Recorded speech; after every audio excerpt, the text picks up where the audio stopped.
2013년 2월부터 시작한 사무엘서 설교가 오늘로 대단원의 막을 내립니다. 시원하십니까? 섭섭하십니까? 예수님의 직계조상인 다윗의 인생이 별 인생 없다는 것을 보여주었습니다. 다윗과 함께 여행하며 참 많이 울었던 것 같습니다. 다윗이 울 기력이 없도록 울었을 때 세월호 사건이 났습니다. 내 아들 압살롬아 때는 자녀들을 생각하며 폭풍 눈물을 흘렸던 것 같습니다. 이런 아픔과 고통 속에서 다윗이 별 인생이 된 것은 그럼에도 하나님이 그와 함께 하셨기 때문입니다. 사무엘서는 구구절절히 그것을 보여줍니다. 오늘은 다윗의 긴 삶의 여정 속에서 드디어 재앙이 그쳤더라로 끝나는 마지막입니다. 여러분의 재앙도 그치기를 소원합니다. 어떻게 재앙이 그쳤을까요? 첫째로 여호와가 재앙 내리심을 뉘우치셨기 때문입니다. 16절입니다. 천사가 예루살렘을 향하여 그의 손을 들어 멸하려 하더니 여호와께서 이 재앙 내리심을 뉘우치사 백성을 멸하는 천사에게 이르시되 족하다 이제는 내 손을 거두라 하시니 여호와의 사자가 여부스 사람 아라우나의 타작마당 곁에 있는지라. 하나님이 다윗의 진정한 회개를 보시고 재앙 내림을 뉘우치셨습니다. 기근과 부도와 모든 재앙 내림을 뉘우치시는 하나님이 되시기를 기도하시기 바랍니다. 그러나 아무리 회개해도 3일 전염병의 형벌은 치러야 합니다. 죄를 지었으면 대가는 치러야 합니다. 그냥은 안 됩니다. 부도 냈으면 감옥 가야 하고 혼외로 아이를 낳았으면 그 아이는 키울 수 있으면 키워야 합니다. 왜 그래야 합니까? 하나님께서 손수 창조하신 인간을 쓸어버리겠다고 하실 정도로 우리는 악한 존재입니다. 악이 드러나는 것이 감당하기 힘들어도 그 악을 하나님이 보시고 쓸어버리시기 때문에 드러나는 것이 축복입니다. 나와 가족의 악이 드러나 두려움 가운데 있으신 분이 계십니까? 여러분, 심판은 첫째로 영원한 멸망에서 구원하시려는 하나님의 사랑입니다. 두 번째, 심판은 죽으라고 주는 것입니다. 하나님께서는 나는 죽었다, 나는 아무것도 할 수 없다고 고백할 때까지 심판을 주십니다. 제 책 그럼에도 살아냅시다 해도 썼지만 똑똑한 사람일수록 홍수가 오면 제방을 쌓고 피할 곳을 만들어서 절대로 홍수에 쓰러지지 않겠다고 합니다. 이들의 주제가는 내 힘으로 재난을 막았다, 앞으로 재난을 막겠다입니다. 그러나 그 대단한 가인의 문명으로도 이 홍수를 막지 못했습니다. 세 번째, 그런데 심판이 긴 것 같지만 긴 시간이 아닙니다. 그 150일 동안 방주 안에 있을 때 이게 정말 길구나, 미치겠다 하면 그것이 지옥이고, 내 죄를 보게 되면 참 150일은 너무 짧다 그러면 그것이 천국이 됩니다. 여러분들 똑같은 상황에서 어떻게 생각하면 지옥이고 어떻게 생각하면 천국이고 그렇습니다. 네 번째, 심판은 완전히 끝날 때까지 잘 받아야 합니다. 심판은 결론적으로 방주에 들어가는 것인데, 방주의 원칙은 물이 다 마를 때까지 있으면 먹고 없으면 금식하고 죽으면 순교하는 것입니다. 적용해 보세요. 여러분은 재앙 심판에 대해서 어떤 생각을 가졌습니까? 방주의 원칙을 지킵니까? 있으면 먹고 없으면 금식하고 죽으면 천국 가는 것이 이해되십니까? 그러나 하나님이 뉘우치셨다는 것은 인본적으로 들으면 안 됩니다. 뉘우치사의 뜻은 한탄하다, 마음을 바꾸다라는 의미인데 감정적 동요를 일으켜서 마음을 돌이키셨다는 뜻입니다. 그러나 하나님이 후회하셨다는 것은 사람처럼 하나님이 잘못하셨다는 것이 아닙니다. 하나님은 잘못하시는 분이 아닙니다. 하나님이 은총을 베풀어서 이제 재앙을 거둬야 되겠다고 생각하시는 시점이 뉘우치셨다는 때와 같은 말입니다. 하나님의 때가 되어 끝낼 때가 되었다는 뜻입니다. 또 적용해 보세요. 여호와께서 재앙 내리심을 뉘우치는 회개를 경험한 적이 있습니까? 자, 그렇다면 언제 재앙이 그치는 것일까요? 두 번째는 성도의 죄를 목자의 죄라고 회개할 때입니다. 17절입니다. 다윗이 백성을 치는 천사를 보고 곧 여호와께 아뢰어 이르되 나는 범죄하였고 악을 행하였거니와 이 양무리는 무엇을 행하였나이까? 청하건대 주의 손으로 나와 내 아버지의 집을 치소서 하니라. 우리의 재앙이 그치기 위해서 자기 죄를 봐야 합니다. 다윗이 천사를 보고 나와 내 아비 집을 치소서 했습니다. 아무리 백성이 잘못해도 내 양이라는 것입니다. 하나님이 목자인 다윗의 마음을 아시기 때문에 이 반역했던 백성을 미워하지 말라고 미리 백성을 치셨어요. 우리가 야단 치려고 하는데 딴 사람 때문에 야단을 치면 우리가 갑자기 좀 그런 거 있죠. 그래서 7만 명이 죽어가니까 아이고 내 새끼인데 다 잊어버리고 무조건 살려달라고 하는 것이 목자의 태도입니다. 이 약물이라 함은 자신이 목자라는 말이죠. 선한 목자는 모든 것이 자기가 죄인임을 아는 자입니다. 하나님이 뉘우치시고 다윗이 회개하는 일이 동시에 일어나는 것을 봅니다. 다윗은 내 죄라고 합니다. 항상 결론은 내 죄입니다. 나 때문이라고 회개를 했으면 책임을 져야 합니다. 나 한 사람 때문에 가족이, 목장이, 교회가 잘못될 수 있다고 끊임없이 생각해야 합니다. 자기가 속한 공동체는 자기가 책임져야 합니다. 목장에 속했으면 목장에 대하여 책임이 있습니다. 목장을 감당하고 목장을 위해서 기도하든지 목장을 살리든지. 근데 이것도 저것도 아니면서 은혜만 받기 원하십니까? 목장의 은혜가 안 되면 당연히 떠날 생각부터 하시죠. 한 사람 때문에 목장이 살기도 하고 죽기도 합니다. 하나님께서 기가 막히게 모아주셨다고 생각해야 하는데 이 사람 탓, 저 사람 탓, 목자 탓 하고 있진 않으신가요? 다윗이 죄를 지었지만 다윗의 회개로 공동체의 문제가 해결되는 것을 봅니다. 한 사람의 회개 때문에 이스라엘 백성을 살려주시는 하나님을 볼 때 한 사람의 회개는 너무도 큰 것입니다. 그런데 회개 없는 목자와 목원들이 모이면 아무래도 살아나는 역사가 막히지 않겠습니까? 7만 명이 죽은 것 같은 사건이 어떤 집사님에게 일어났습니다. 성추행으로 연루된 고등학교 선생님이 본인은 결백하기에 상대에 합의를 안 했습니다. 오랫동안 지루하게 공방을 펼치다가 결국 100만 원의 벌금형을 받았습니다. 왜냐하면 증인을 해주겠다는 학생이 법정에 나오지 않았기 때문입니다. 합의를 해주었으면 좋았을 것인가가 화두이지만 본인은 결백하다고 합의를 안 해주었고 증인은 출석을 하지 않아 결국 이 선생님은 그 철밥통인 선생님에서 몇 주 전에 해임으로 처리가 되었습니다. 유다처럼 주홍글씨를 달게 되었습니다. 근데 유다가 예수님의 조상이 된 것처럼 이제부터 진정 사명을 위해서 살게 되는 선한 길로 인도받기를 기도합니다. 이분이 목자님이에요. 그러니까 해석 잘 받고 가실 줄을 믿습니다. 그리고 또 목자의 또 목자인 제가 저의 죄로 알고 기도 많이 하겠습니다. 반드시 하나님은 속지 않으시고 갚아주실 것입니다. 실제로 그런 예도 보았습니다. 하나님께서 멈추신 시점은 이스라엘 백성 7만 명이 죽었을 때이고 아라우나의 타작마당에 갔을 때입니다. 억울한 것 같지만 이로 인해 다윗을 예수님의 조상이 되게 하셨습니다. 믿는 나 한 사람은 온 세상을 흥하게도 망하게도 하는 능력을 가졌습니다. 그런데 모두 망하지 않는 방법만 연구합니다. 세상 사람들뿐 아니라 믿는 사람들도 이렇게 잘 당하기로 결정하자라고 한 경우는 보기가 어렵습니다. 고소 고발이 난무합니다. 이 선생님이 어떤 벌도 받겠습니다.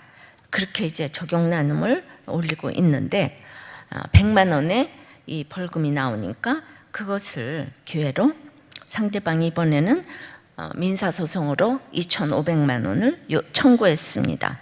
정말 너무 억울해서 어떻게 될 것 같습니다. 장발장에 빵도둑으로 평생 감옥에 있는 거, 그게 이런 마음일까요? 이것이 7만 명이 죽어가는 사건과 같습니다. 7만 명은 우리에게, 7만 명은 뭐겠어요? 이런 게 우리에게 7만 명입니다. 이번에 큐티 나오는 내용입니다. 주님을 만나 거룩한 신분이 되었으니 성결의 흔적을 남기는 적용을 하라고 하십니다. 저의 어리석은 행동의 결과인 민형사상의 소송을 말씀으로 버팁니다. 제가 버틸 수 있는 하나의 이유는 오늘 스가랴 말씀처럼 여호와께 성결이라고 기록한 인생이 되기를 바라는 소망 때문입니다. 그 소망으로 잘 인내하고 가면 우울증도 정제감도 다 사라질 것을 믿습니다. 취업제한 규정으로 과외조차도 못할지 모르지만 하나님이 다른 길로 인도하실 줄 믿습니다. 스가랴 말씀이 제게 너무 어렵지만 하나님이 만물을 역사하심과 나는 아무것도 할 수 없는 인생이구나를 몸소 체험합니다. 이것이 구원의 사건이 되어 저희 부모님과 장인 장모님께도 복음이 뚫고 들어가는 역사를 간절히 간구합니다. 그렇습니다. 이분은 이 사건으로 안 믿으시는 부모님, 장인 장모가 믿기를 지금 이제 기도하고 있습니다. 스가랴의 결론은 말방울까지 성결이라고 기록되는 거룩함입니다. 인생의 목적은 거룩함입니다. 아까 말씀하셨듯이 정말 서울대학을 나와서 예수를 못 믿으면은 이렇게 백수가 되어서 정말 믿는 것이 천번 만번 온처다보다도 귀하지 않겠습니까? 다 쓸어가 버리셨으니 하나님이 다시 시작하시는 것이 거룩을 이루는 것입니다. 그래서 그럼에도 살아냅시다인 것입니다. 적용입니다. 목원의 아픔에 뇌죄라고 할 수 있겠습니까? 나와 내 아비의 집을 치소서가 될까요? 재앙에 그치려면 세 번째 예배가 회복되어야 합니다. 18절서부터 설명을 해보겠습니다. 이제 이러니까 다시 다윗에게 가서 이제 아라우나의 타작마당에서 여호와를 위하여 제단을 쌓으라고 했어요. 그러니까 다윗이 명령하신 대로 이제 그 가세말대로 올라갔어요. 그때 거기 올라가니까 동역자 아라우나가 바라보다가 왕이 자기를 향해서 건너옴을 보고 막 왕 앞에서 얼굴을 땅에 대고 절하면서 어찌 왕이 이제 나 같은 종에게 임하시나이까 하면서 여긴 너무나 천히 여기는 그 여부스 족속 아라우나의 타작마당이니까, 그러니까 다윗이 나는 너한테서 타작마당을 사가지고 여호와께 제단을 쌓아서 백성에게 내리는 재앙을 그치게 하려고 한다. 그러니까 아라우나가 내 조항은 좋게 여기시는 대로 다 취하라고, 번제에 대하여는 소가 있고 뗄나무에 대하여는 마당질하는 도구와 이제 소의 멍에가 있다고. 그러니까 왕이요 아라우나가 이것을 다 왕께 드리겠어요. 그리고 왕의 하나님 여호와께서 왕을 기쁘게 받으시기를 원합니다. 이제 이렇게 얘기를 했습니다. 과세 이 말씀으로 하나님과 화목할 수 있는 길이 열렸어요. 죄인이 화목할 수 있는 길은 오직 하나님의 말씀으로부터 나옵니다. 경고를 준 갓선지자가 이제 해결책도 제시했어요. 저도 늘 결혼주례사에서 경고도 주고 권고도 주고 위로도 주고 항상 그렇게 말씀인 것 같아요. 그래서 다윗이 해야 할 일을 주십니다. 그곳에서 제단을 쌓으라고 하십니다. 하나님의 명령하시는 그런데 장소가 있습니다. 이 단은 십자가를 의미합니다. 이 모든 일이 하나님께로부터 왔다는 것을 알려야 하는 것입니다. 이것이 예배의 회복입니다. 그런데 왜 예배 장소가 아라우나, 여부스 사람 아라우나의 타작마당일까요? 여부스 사람인 아라우나의 타작마당은 예루살렘 도성을 내려다볼 수 있는 모리아산에 위치해 있었습니다. 모리아산은 아브라함이 이삭을 제물로 바치려 했던 곳입니다. 솔로몬 성전도 후에 이곳에 세워졌습니다. 여호와의 사자가 이곳에 있다는 것은 이제 막 예루살렘에 재앙을 내리려는 이 순간이었음을 알 수 있습니다. 장소를 이렇게 구체적으로 밝히는 것은 이 사건이 역사적인 사건이라는 것을 보여줍니다.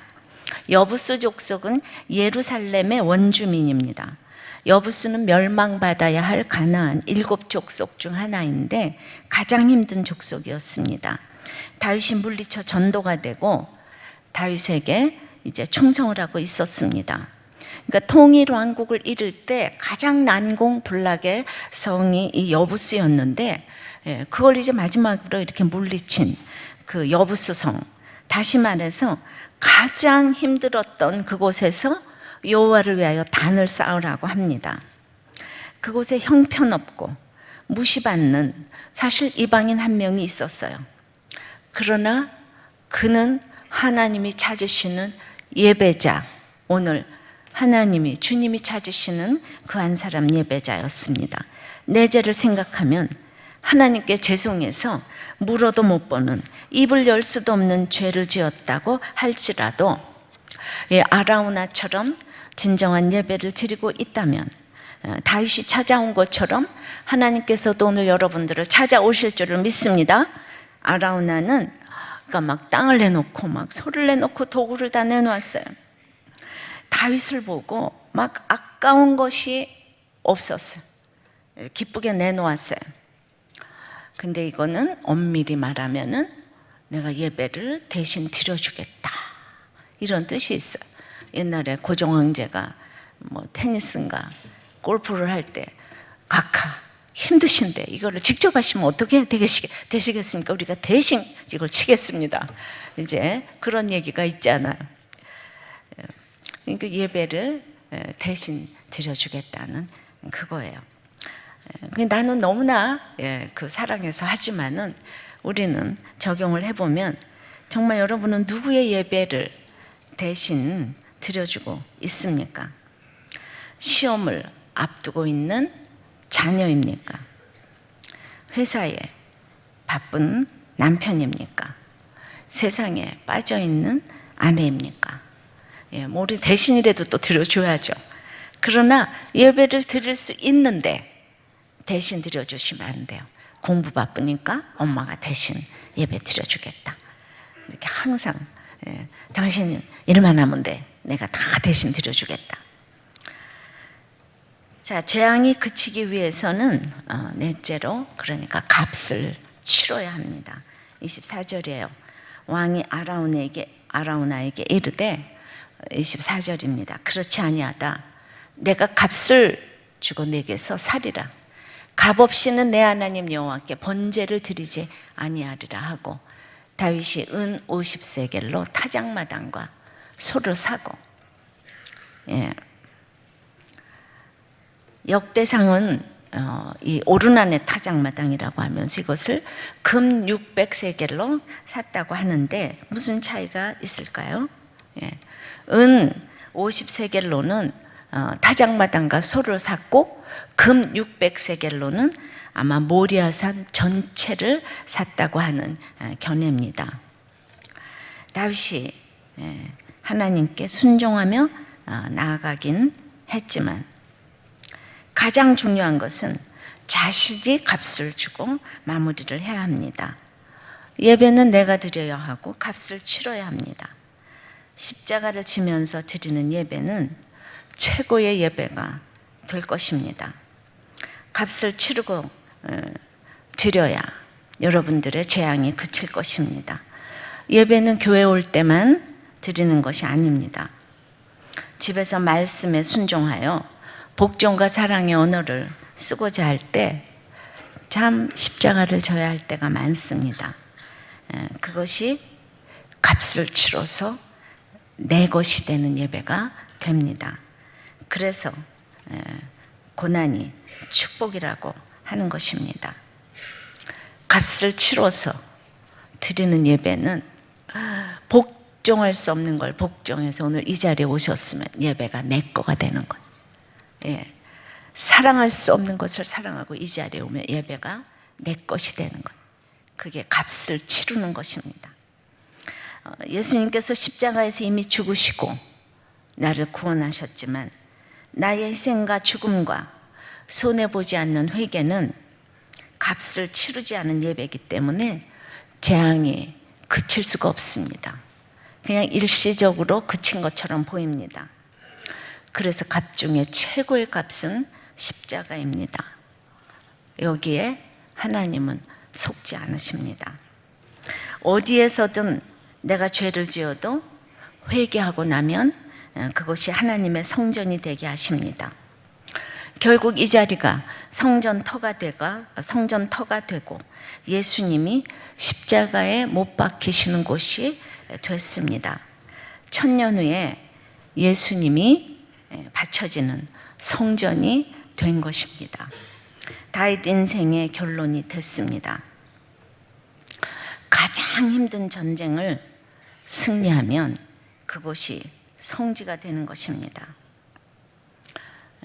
제가 남편 때문에 참 예배가 정말 내 것이 되었어요. 날마다 은혜스러운 예배를 드렸어요.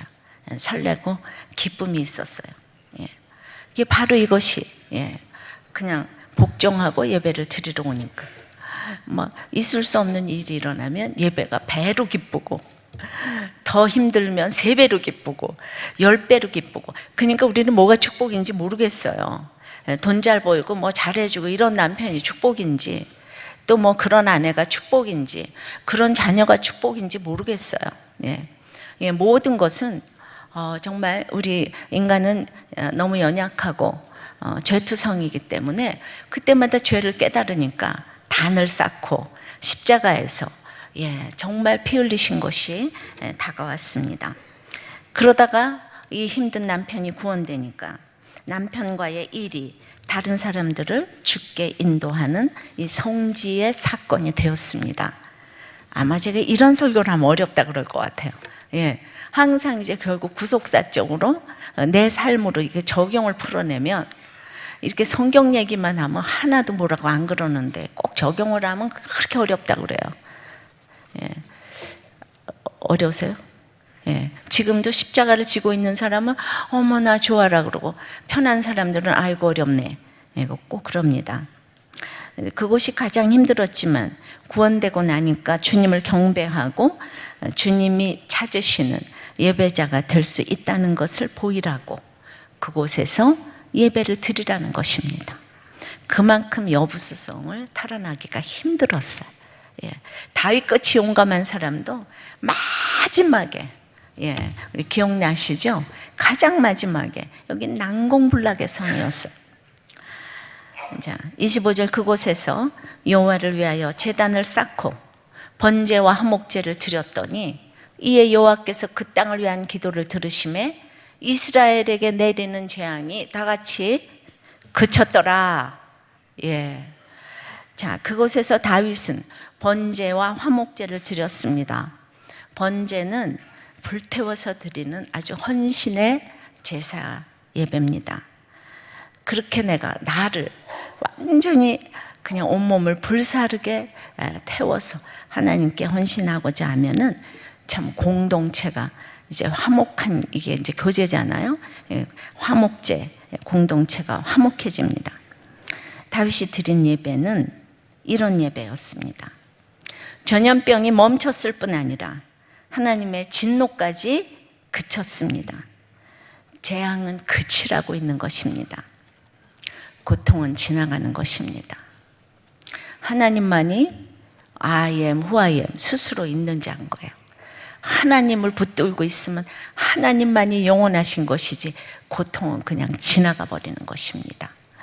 우리는 나의 죄와 재앙을 통해서 하나님의 관점으로 가정과 교회와 나라를 보는 이 눈을 가져야 합니다. 항상 하나님의 관점으로 봐야 돼요.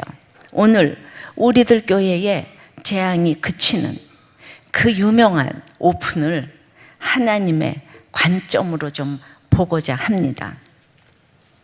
우리들 교회에선 이 삶의 밑바닥까지 갔다가 말씀 때문에 살아난 분들의 오픈이 매주 이 자리에서 이루어지고 있습니다. 성공한 것을 자랑하는 오픈이 아니라 죄와 수치의 오픈입니다. 그럼에도 진정한 회개를 경험한 분들이 자신의 삶을 아낌없이 드러내며 또 다른 회개를 불러일으키는 데 순종하고 계십니다. 그 오픈은 큐티인가 방송을 타고 전 세계에 있는 힘든 분들의 예배 회복에 쓰이고 있습니다. 정말 이곳이야말로 아라우나의 타작마당이 아닌가 싶습니다. 저는 여러분의 이런 진정한 회개가 있는 오픈이 우리 교회가 하나님의 은혜 베푸시는 성전이 되게 하는데 큰 역할을 하고 있으며, 여러분의 예배가 곧 다윗의 번제와 화목제라고 생각을 합니다. 우리들 교회 오픈을 보고 많은 분들이 놀라시며 어떻게 그런 오픈이 가능한지 많이 물어보십니다. 아무리 여기서 얘기하고 또 얘기해도 또 물어봅니다. 그리고 우리도 저렇게 하고 싶다며 바로 따라 하시는 분들도 계십니다. 그러나 오픈을 위한 오픈은 오히려 역효과만 일으킬 뿐입니다. 저에게 오픈이란 말씀과 함께 적용한 삶의 나눔이며 소통 방식이었습니다. 종려나무 밑에서 사람들을 상담하고 분별했던 드보라처럼 목회를 안 할 때도 사람들에게 이렇게 말씀을 나누며 솔직하게 제 삶을 오픈했었습니다. 오픈은 목회를 잘하기 위한 방법이 아니라 목회자의 갖춰야 할 덕목이라고 말씀드리고 싶습니다. 그러나 오픈 이전에 말씀 묵상이 선행되어야 합니다.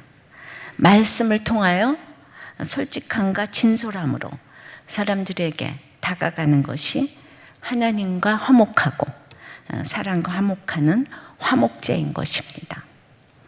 오픈은 무조건 모든 것을 쏟아내는 것이 아닙니다. 오픈에 대해서 그렇게 인식하는 분들은 공통적으로 말씀으로 자기 이야기를 나누기가 어렵다고 합니다. 그러니까 믿음의 수준에 따라 때와 상황에 따라 오픈의 수위는 다를 수 있습니다. 말씀을 묵상하지 않는 사람은 이 오픈의 때를 분별하지를 못합니다. 많은 분들이 큐티조차도 프로그램으로 생각해서 큐티인 책을 보다가 또 시간이 흐르면 늘 똑같은 갈증이잖아 하면서 또 다른 프로그램을 찾게 됩니다. 그러니까 우리 너무 이제 목회도 잘하시고 하시던 우리 목사님이 이번에 수요예배에 하시는데 모든 거를 진솔하게 해주셨지만은 그 말씀에 의거해서 내 말을 하는 게 이렇게 어려운지 몰랐다고 그 얘기를 하세요. 20년간 각종 학교를 다 거치고 각종 그냥 좋다는 건 다 가셨는데 진솔하게 하시지만 말씀에 그 넣어서 적용을 하는 게 그렇게 힘든지 몰랐다고 하십니다. 근데 또 지난주 새벽 기도에서 우리들 교회 온 지 5년 되시는 부목사님은 처음엔 담임 목사님의 말씀의 깊이와 해석에 너무 놀라고 어떻게 하면 우리들 교회와 같은 공동체 분위기가 형성될 수 있을까. 그래서 무조건 내 고난만 뻥뻥 터뜨리면 되는 줄 알았다고 합니다. 그래서 성도들 중에 많은 분들이 한 건 터뜨려 봐. 한 건 터뜨려 봐. 그러죠. 근데 그러다가 고난이 해석되고 문제가 해결되고 나면 그 다음에 뭔가 심심해하고 내 신앙생활이 다운됐나? 그런데 이 목사님이 시간이 지나고 보니까 고난을 오픈하는 것이 어떤 믿음의 수단은 아닌 것 같다는 것을 깨달았답니다. 아주 사소한 나의 일상 속에서 말씀으로 자기를 보고 말씀으로 자기를 해석하고 그렇게 자기를 바라보고 나누다 보면 정말 감당할 수 없어 보이는 큰 문제도 준비된 사람처럼 약재료로 내놓을 수 있게 되는 것 같다고 나누었습니다. 그러니까 태산같이 감당할 수 없는 오픈은 아주 작은 말씀으로 자기 죄를 보는 것에서부터 출발을 하는 것입니다.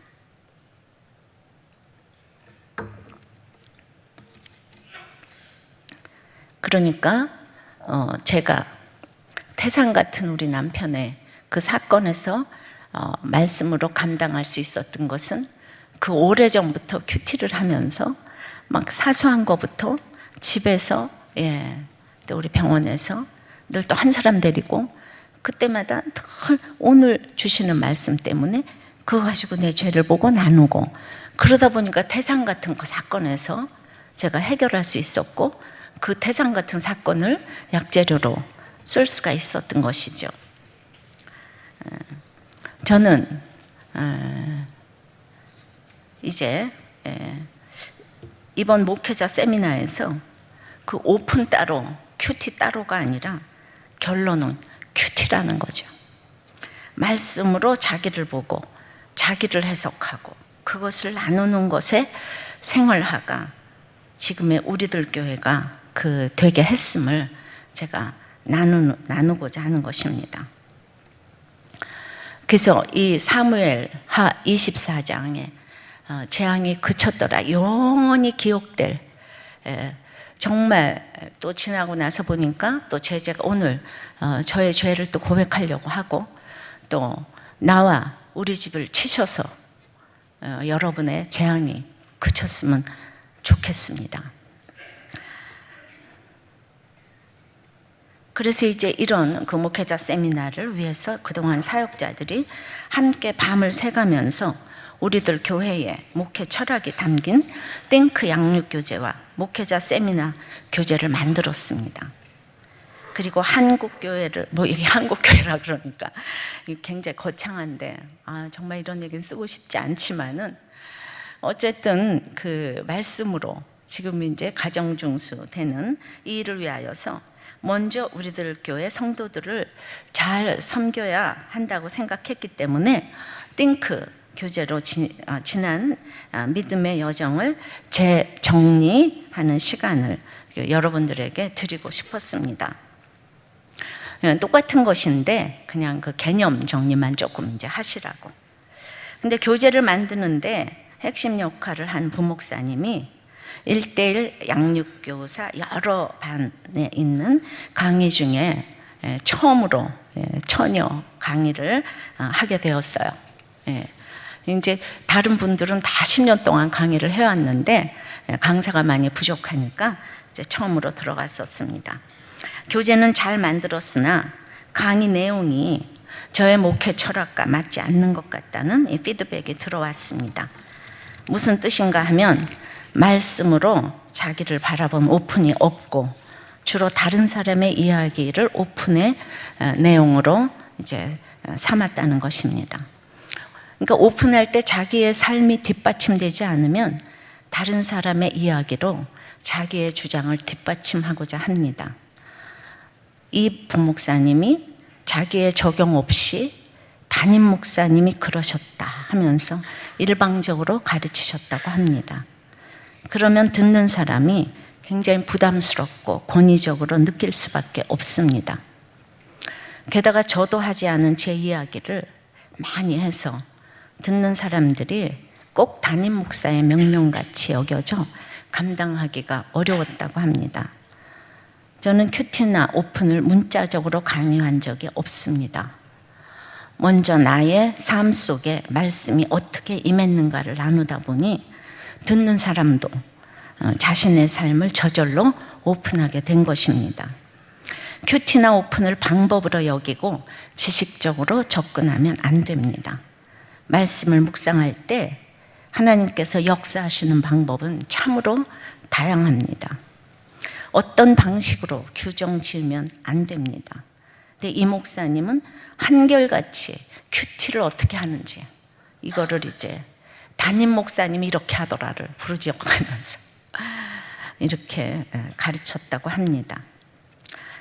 그래서 이 목사님의 강의는 호불호가 극명하게 갈렸습니다.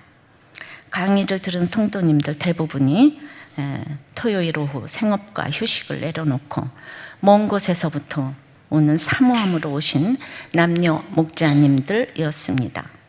삶의 밑바닥을 거쳐 여기 이 자리에까지 오신 분들에게서 저의 핏값, 우리들 교회의 핏값이라고 할 수 있는 이 띵크 양육을 제대로 설명해 드리지 못한 부분을 제가 대신하여 사죄의 말씀을 드립니다. 오늘 나와 내 아비의 집을 치라고 했기 때문에 정말 전적으로 저의 잘못이라고 생각합니다. 그래서 저는 강의를 맡았던 이 목사님을 치리했습니다. 강의 한번 잘못했다고 치리한 것이 아닙니다. 물론 이 강의가 좋다는 분도 계셨습니다. 그러나 제가 얼마나 우리들 교회에 띈 그 양육을 중요하게 생각하는지, 그리고 또 여러분을 얼마나 소중하게 생각하는지 알아주셨으면 좋겠습니다. 누구라도 여기에는 예외가 없습니다. 담임 목사로서 이 일은 마땅히 해야 될 일이었지만 오랜 시간 함께 동역하며 정말 수고한 부목사님을 치리하려니 마음이 무거웠습니다. 생사를 잘라내는 마음으로 옷깃을 다시 여몄습니다. 치리받은 부목사님은 제 사위입니다. 저도 사람인지라 부모로서 저의 마음은 너무 아팠습니다. 사실 저는 사무엘 상하를 설교하는 동안 큰 아픔을 몇 차례 겪었습니다. 어렸을 적부터 저의 믿음의 동력자인 제 딸에게 우울증이 와서 정말 힘든 시간을 보냈습니다.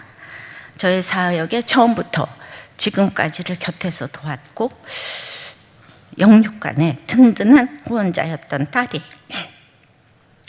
이제 너무 지쳐 인생이 해석이 안 된다고 분노하며 고통스러워했습니다. 제게 힘이 되려고 늘 밝은 모습이었던 딸이 속으로는 그렇게 참아왔는지 몰랐습니다. 저희 가족은 너무 힘든 시간을 보냈어야 했습니다. 하나님께서 여러분을 우리 교회에 보내주신 것처럼 저의 아이들도 하나님께서 제게 보내주신 선물입니다. 저의 아이들은 제가 키웠다고 생각이 안 됩니다. 육적으로도 제가 돌볼 여유가 없었고 이렇게 삶을 오픈하며 사역하다 보니 저절로 자꾸 도마 위에 올라가고, 그래서 하나님께서 키워주시고 지켜주셨다고 밖에 말할 수 없습니다.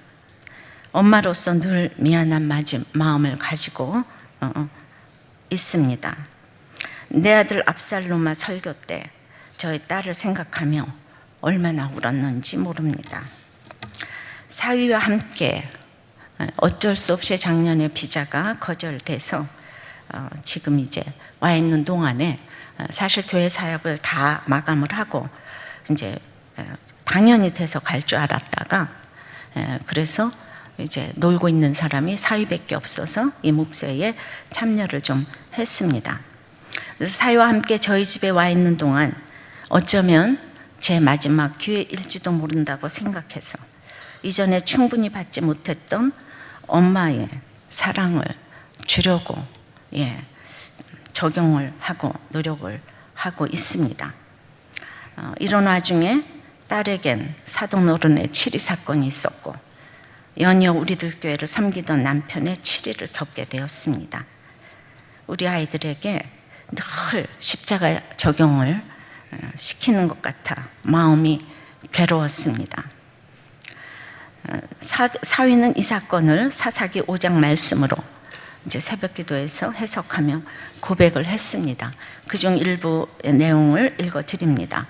모세가 무리바에서 지팡이로 반석을 2번 쳐서 백성의 목전에서 거룩함을 보이지 못했기에 가나안 땅에 들어가지 못했습니다. 예전에는 이 말씀 이해가 안 됐습니다. 하나님 너무하시다. 그렇게 수고한 모세를 단 한 번의 실수로 어떻게 그러실 수 있는가? 그러나 이제는 이해가 됩니다. 우리들 교회 양육에서 하나님의 거룩함을 보이지 못한 것입니다. 비스가 산에서 그토록 바라던 가나안 땅을 멀리 바라보기만 한 모세의 마음과 하나님의 마음이 너무 깨달아져 눈물이 났습니다. 우리들 교회에 누를 끼쳐서 너무 죄스러운 마음뿐입니다. 잠이 든 딸들을 바라보면서 목사님이 자녀를 객관적으로 보고 내려놓으셨듯이 나도 너희들을 그렇게 키울 것이다. 이렇게 마음에 다짐을 했습니다. 이스라엘의 어머니로 불린 드보라처럼 내 가정, 내 집안, 내 교회를 넘어서서 지경이 넓어지기를 원한다고 기도했습니다. 그리고 목사님은 사부님의 구원을 위해 목숨을 걸고 기도하셨는데 이 중요한 시점에 우리들 교회에 이 귀한 사역을 막는 사람은 누굴까? 그렇다, 사단이다. 만약 나 한 사람의 실수로 인해 이 귀한 사역이 막힌다면 안 된다. 모든 것을 바치자. 목사님처럼 내 인생을 바치자. 이렇게 적용을 해주어서 얼마나 고마운지 모르겠습니다. 제가 지난 수요일 사역자 회의에서 이렇게 7일을 결정하고 집에 들어와서 보니 같이 사는 딸이 저에게 메일을 보냈습니다. 사역자 회의에서 정말 하기 어려운 이야기 해주신 것 감사해요. 저는 눈물이 계속 났는데 저나 이 목사가 불쌍해서가 아니라 목사님이 너무 마음 아파하시는 것이 느껴져 그것 때문에 눈물이 나더라고요. 다른 분들도 그러신 것 같고요. 그냥 계속 눈물이 났어요. 만약 계속 저희 때문에 마음 아파하시며 우셨다면 제가 해석이 안 되거나 마음이 격동됐을지 모르는데 사역자 나눔에서 그럼에도 이 길에 후회함이 없다고 해주셔서 감사했습니다. 이런 암초를 만났을 때 목사님이 여전히 하나님을 신뢰하신 모습밖엔 저희가 기억날 것이 없을 것 같아요. 이런 사건을 겪고 전쟁을 치르는 것이 너무나 당연하고 잘 가고 있다는 확신이 들었습니다. 오늘 큐티 말씀처럼 그렇게 말씀대로 가는 인생이 된 것 자체가 기뻤어요. 오늘 말씀을 통해서 어쨌든 목사님과 함께 전쟁을 치르는 동안은 영광 볼 일이 없다고 하나님이 도장 찍어 주셨다고 생각해요. 너무 부족하기 짝이 없는데 무슨 영광으로 하나님께서 우리들 교회를 섬기게 하셨는지 여기까지만 해도 여한이 없습니다. 그래도 안주하지 않고 더 깨어 날마다 새로운 하나님의 영광을 보는 우리들 교회 되도록 기도하겠습니다. 삶으로 보여주셔서 정말 감사해요. 얘가 이렇게 생각한다니까. 너무 존경스럽고 자랑스럽고 그리고 사랑해요, 엄마. 오늘 나와 내 아비의 집을 치라고 해서 우리 모든 식구들이 이제 강단에 올라서 여러분들이 살아나기를 기도합니다. 아들이 전화를 했습니다. 그래서 제가 항상 목회자의 자녀로 경거망동을 하면 안 되고 말 한마디를 해도 조심해야 한다. 이랬는데 우리 아들도 제가 너무나 마음 아파하니까 아들이 그랬습니다. 엄마, 지금까지 너무 잘 사셨어요. 그리고 잘하셨어요. 하나님의 은혜가 아니면 엄마가 어떻게 여기까지 왔겠어요. 우리 식구는 그냥 감사할 것밖에 없어요. 지리한 거 걱정 마세요. 엄마 한 사람으로 끝나면 돼요. 그것으로 됐어요. 처음으로 아들에게 많은 은혜와 위로를 받았습니다. 사역자들도 같이 아파하면서 자신들이 치료받는 것 같았다고 사위 목사에게 이야기해 주었습니다. 성도님들도 사위의 고백에 다들 이렇게 같이 아파해 주셨습니다.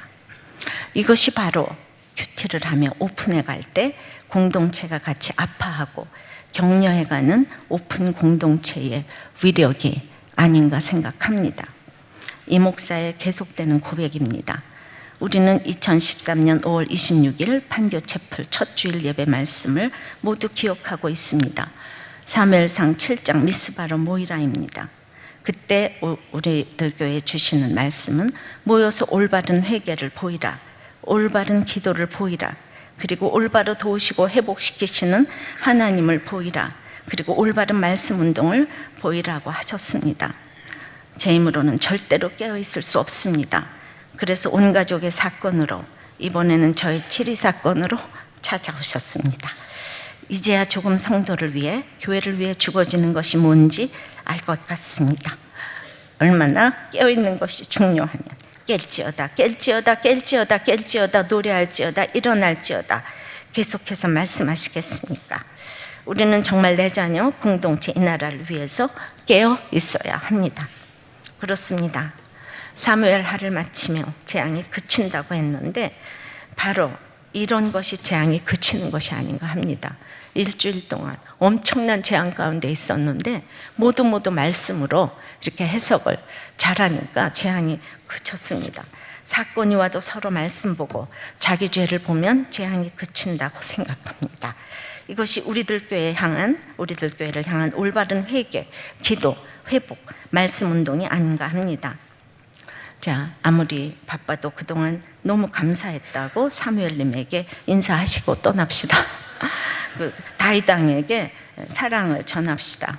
모든 것을 오픈해 주어서 너무 고맙다고 그렇게 인사를 하시기 바랍니다. 말씀을 맺습니다. 재앙이 그치려면 하나님이 뉘우치시는 회개를 해야 합니다. 성도의 죄를 나의 죄로 여겨야 합니다. 참으로 예배가 회복돼야 합니다. 우리 재앙이 끝나는 것은 내 속에 전쟁이 끝나고 오직 하나님만 예배하게 되는 평강이 임하는 것을 뜻합니다. 그러나 값이 치러져야 합니다. 때마다 일마다 이렇게 십자가를 길러놓고 갈 때 하나님은 반드시 여러 성도님들을 고쳐주시고 여러분의 모든 재앙이 그쳐지게 될 줄을 믿습니다. 찬양하고 기도하겠습니다. 말씀을 마음에 깊이 새기며 주를 위한 이곳에 함께 찬양드립니다. 주를 위한 이곳에 예배하는 자들 중에 그가 찾는 일이 없어 주님께서 슬퍼하시네. 주님이 찾으시는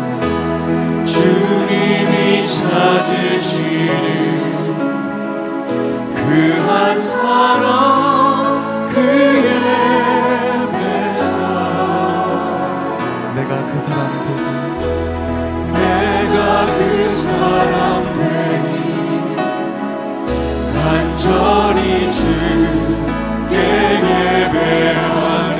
다시 한번 고백합니다. 주를 위한 이곳에 예배하는 자들 중에 그가 찾는 일이 없어 주님께서 슬퍼하시네. 주님이 찾으시는 그 한 사람 그의 배자 내가 그 사람 되기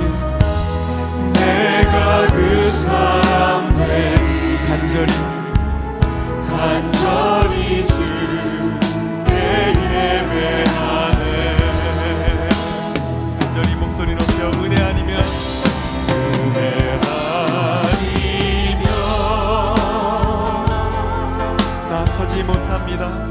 나서지 못하네.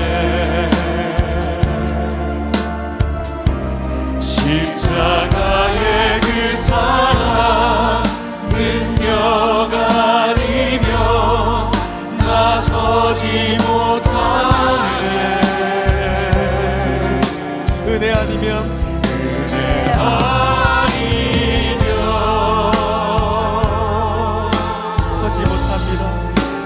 서지 못하네. 놀라운 사랑 그대 아니면 나서지 못하네. 더욱 간절히 목소리 높여 은혜 아니면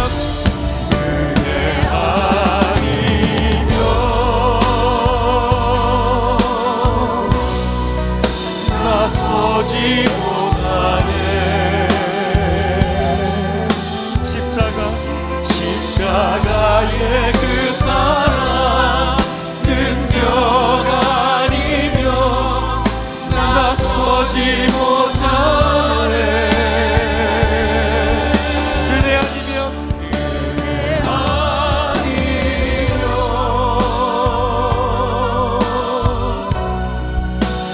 나서지 못하네.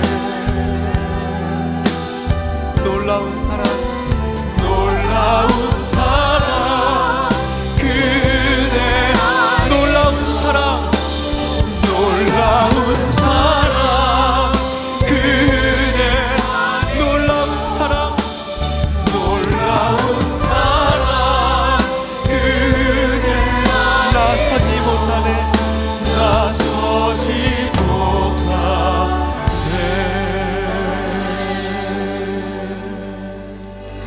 여러분들의 모든 재앙이 정말 문자적으로도 제가 회개하고 우리 나와 내 아버지의 집을 지셔서라도 여러분들의 모든 재앙이 그쳤으면 좋겠습니다. 참으로 여러분들의 그 재앙이 그치기 위해서 그러므로 하나님이 뉘우치시는 회개를 하게 해달라고 기도하시고 예배의 값이 치러지길 원한다고 십자가를 길러 놓게 해달라고 사무엘 상하를 괜히 읽은 게 아니고 이런 것이 그거구나.